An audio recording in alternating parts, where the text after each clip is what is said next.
Welcome! My name is Colleen Tauke and I'm the sewing specialist here at Fons & Porter. In this Quilting Quickly tutorial, I'm going to show you how to put together the very large blocks that go into the quilt 5x5. If you'd like to purchase this pattern, please visit our website.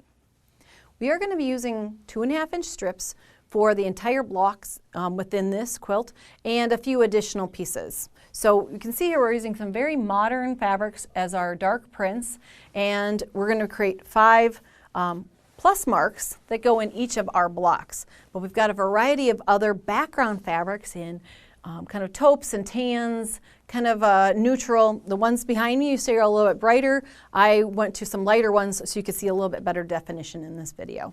So we've got the 2.5-inch strips, and from each of those you're going to be cutting a set of 2.5-inch squares and then a rectangle, because each of these shapes is made up of 2 squares and a rectangle.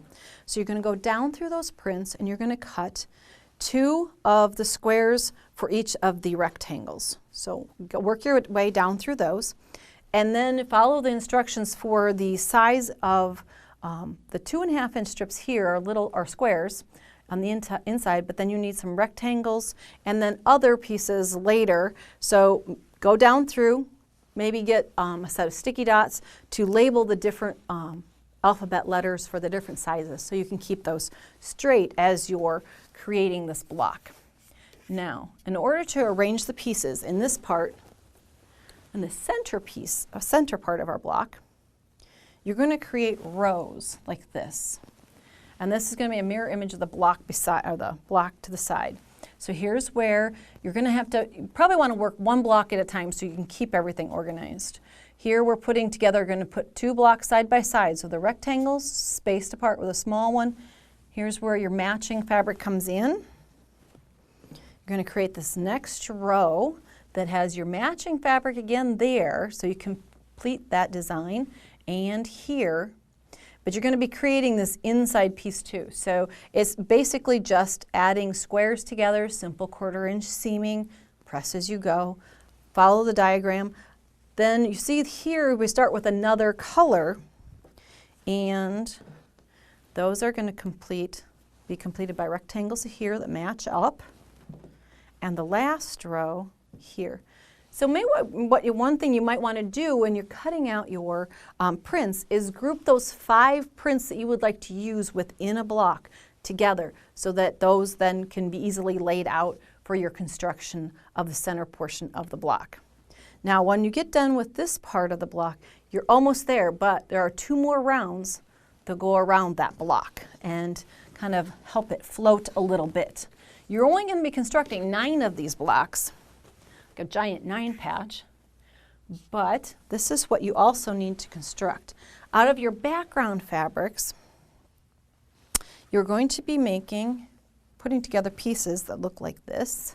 So large rectangles with a square in the center, and those go on side to side. Longer rectangles yet, with a square in the center.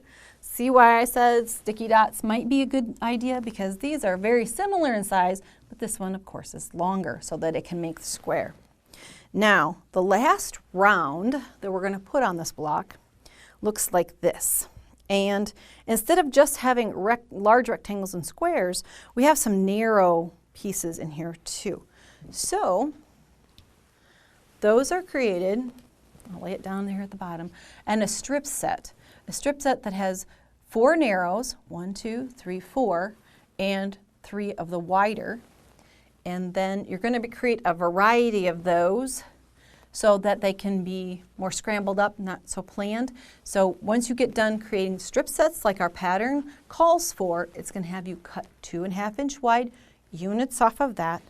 So there's where the unit from that strip set appears. Then remember your ABCs and your dots? There are rectangles that are added to the ends of each of these.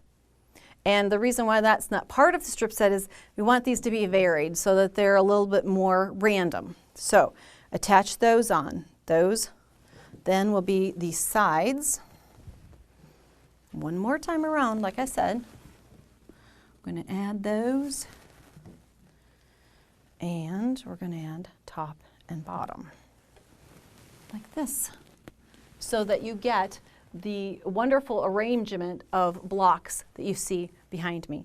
Simple seaming, all 1/4 inch, some strip piecing, not so hard to put together, just a little planning, and you can create your own version of 5 by 5. If you'd like to see more of our video tutorials, please visit our website. Thank you for joining me today.